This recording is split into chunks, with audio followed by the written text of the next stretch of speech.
What's up guys, it's me Jeremy. Sion's been a pretty interesting champion that's actually been hovering at a really high win rate for the support role for a pretty long time now. Now he doesn't really have a very high play rate, which suggests that it's just a bunch of small Sion players that enjoy the particular way to play Sion, but the win rate is still super impressive at around 55%, and well, we figured it was worth looking at to see how good Sion Support really is, since it's a pick that's been flying under the radar for quite some time now. And as always, if you guys enjoyed the video, don't forget to hit that like button, and if you don't enjoy the video, hit that dislike. And let's get started.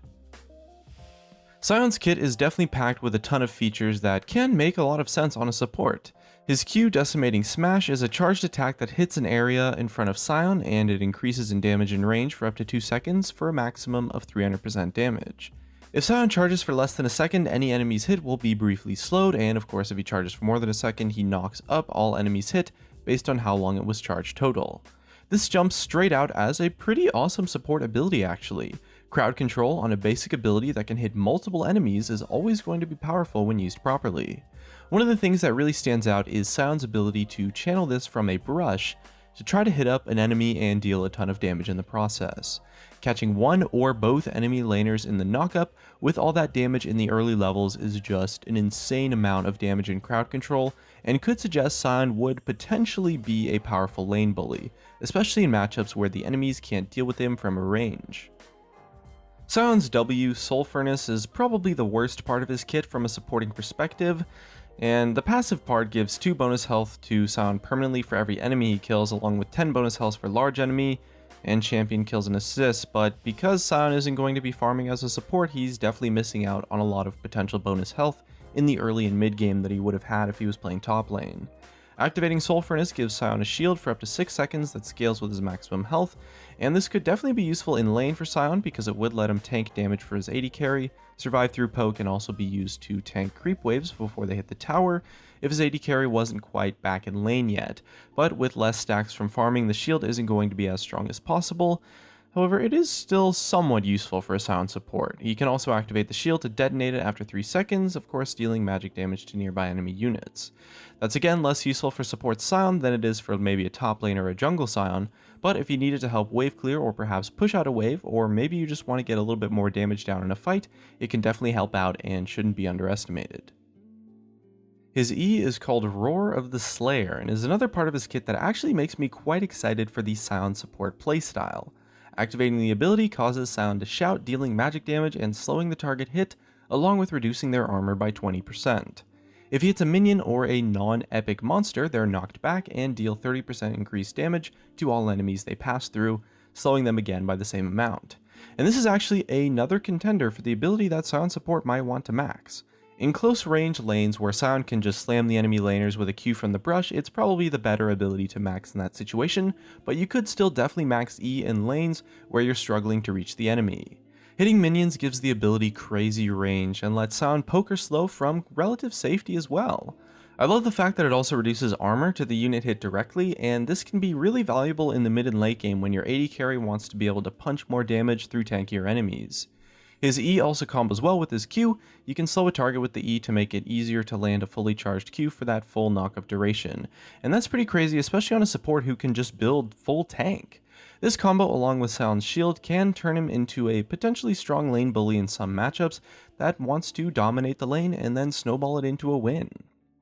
Unstoppable Onslaught describes Sion pretty well, but it's also the name of his ultimate. This notorious charge ability lets Sion run into the target direction for 8 seconds, unable to attack or be crowd controlled until he collides with an object or until the ultimate is recasted. He can steer this ability slightly to try and run into enemies, but it's definitely kind of difficult to use as an initiation tool because it can be a little bit unreliable, especially against mobile champions. It does deal a ton of damage though, stuns and pulls in enemies that he collides with, and as well slows anyone that he damages afterwards. The damage and stun duration both build up over the first few seconds of the charge, so Sion is rewarded for managing to line up a long range ultimate onto the enemy team. It's really effective to use as the first engage in a fight when you can land it properly, but it does take a little bit of getting used to because it's kind of difficult to steer. However, the value of an ability like this in the kit of a support is just insane. Being able to quickly get across the map to help your team and make some roaming ganks is just awesome, and it kind of helps solidify the playstyle as a damage-based support with a ton of area effect crowd control,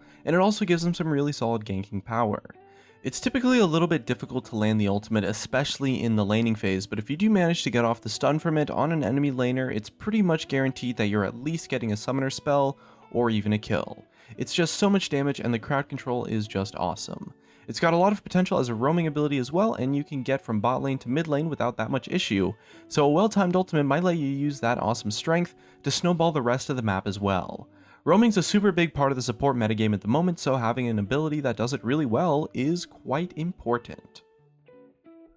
Sion's passive is Glory in Death, which could definitely see some potential as a support to make some plays in certain situations. Once he dies, he comes back to life, losing health over time until he dies again, and during that he can move and attack, dealing damage and healing with 100% lifesteal. It also turns all of his other abilities into Death Surge for the duration on a shared cooldown that gives Sion 50% bonus movement speed for 1.5 seconds, letting him chase down whoever might have killed him. And this would pretty much serve as a way to swing a fight that was potentially being lost in the bot lane, and it does kind of reward Sion for tanking damage and dying first in a laning phase fight, giving him that second chance to get damage down and put his respective AD carry ahead, and it can really be game changing in some laning phase fights, honestly, so much more than it would in the top lane. You know, when you're in the top lane and your opponent kills you, the best you can do is just kill them and trade 1 for 1, but in a bot lane fight, if you die first, you can potentially still get a 2 for 1 and come out ahead, so the potential for this passive to impact the laning phase is so much more than it is in the top lane or really just anywhere else. It also pretty much prevents anyone from daring to tower dive Sion in the early game, because although you might kill him, he definitely still gets that chance for revenge, which means that even a low health Sion can effectively defend his AD carry or his turret, which is a pretty interesting way to make use of the passive. And that wraps up the kit overview, and as we can see, he definitely has some potential with the early game to impact the laning phase that could make him one of the more snowballier supports in the game, since he does have some level of initiation power. It seems like the best way to abuse this off-meta pick is to perhaps keep the side brushes unwarded and then use them to zone out the enemy hard. If they come near the bush, your insane damage and crowd control is going to punish them, and even if they stay away, then it makes it easy for your AD carry to freeze the lane and get some nice CS. One really cool part about his Q is that at the max range, it's about the same range as you need to actually walk up toward the bush. So if you're doing a good job of keeping the brush clear using pinks or a sweeper, you can channel your Q as the enemy support comes in toward it and then just go to town on them. There's always a valuable surprise factor with picks like Sion Support that shouldn't be ignored. When he's locked in, the enemy team's going to expect Sion in the top lane, or perhaps Sion in the jungle, and this could lead to bad top lane matchups for the enemy, and a favorable top lane matchup for your opponent, and even favorable bot lane matchups for Sion.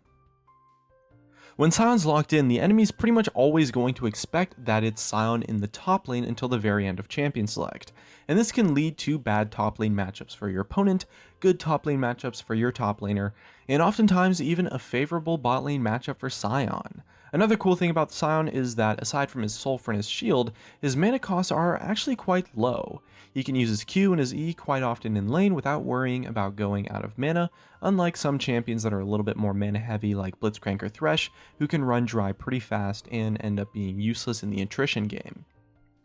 That being said, he's a little bit clunky as a champion, and players that know how to bait and avoid his abilities can potentially cause problems. That matters a bit less than top lane Sion though, because when supporting, you're still really valuable as a damage soak and warder, and that off-meta bonus just adds in so much more, and even getting the armor reduction on a key target for your AD carry to attack as well is an awesome bonus. Champions that can dominate the early game are often a little bit less useful as the game goes on, and to be honest, that kind of seems true with Sion Support in some situations. His big early stats matter less as the game timer ticks up, and one of the big weaknesses of the pick is that he's a little bit difficult to use in a teamfight, since he's very vulnerable to being kited unless you can land a really solid ultimate. As a support, you want to be locking down the enemy team or peeling for your backline, but Sion's Q is pretty difficult to use in a fast-paced teamfight, but if you can land a key ultimate, it can really be game changing and you can win team fights all by yourself and make some awesome plays. So it really does take some getting used to, but being an initiator on Sion can lead to a lot of team fight power and potentially allow you to carry those team fights quite well.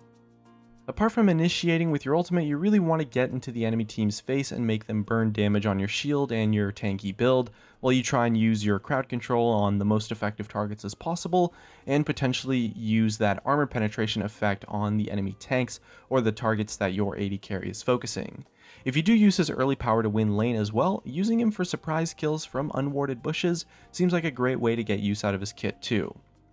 You can definitely use his crowd control to create some picks as well, especially using him for surprise kills from unwarded bushes, and his ultimate to catch out some targets. Once an enemy is dead, forcing objectives or a 4v5 teamfight means that you can get away with being a bit worse than other supports during the teamfight. And if you can create a pick, you definitely want to just force an objective immediately or perhaps a 4v5 teamfight. And his pick potential in his kit gives him a lot of opportunities in the mid and late game, even though his certain playstyle might not scale that effectively. From what we've seen, it definitely seems like Sion is a pick that really wants to crush the early game and try and snowball, and it definitely favors players who are familiar with Sion. It takes a little bit of time to get used to landing his ultimate and using the rest of his abilities. It doesn't seem like you can just pick him up and dominate games instantly, but it doesn't take that long to learn him because he still is quite a tanky champion and his mechanics aren't too complex apart from landing his ultimate on certain targets. And if you put in a bit of time to get used to his kit, then it might really be worth giving Sion Support a good shot because it actually does seem to have a lot of potential. Let us know your thoughts and experiences with Sion Support in the comments, or let us know about some of your crazy off-meta picks that you think we should maybe take a look at next. And looks like that's going to be it for me. If you guys enjoyed the video, drop a like, subscribe if you want. Thanks for watching, and I'll see you guys next time.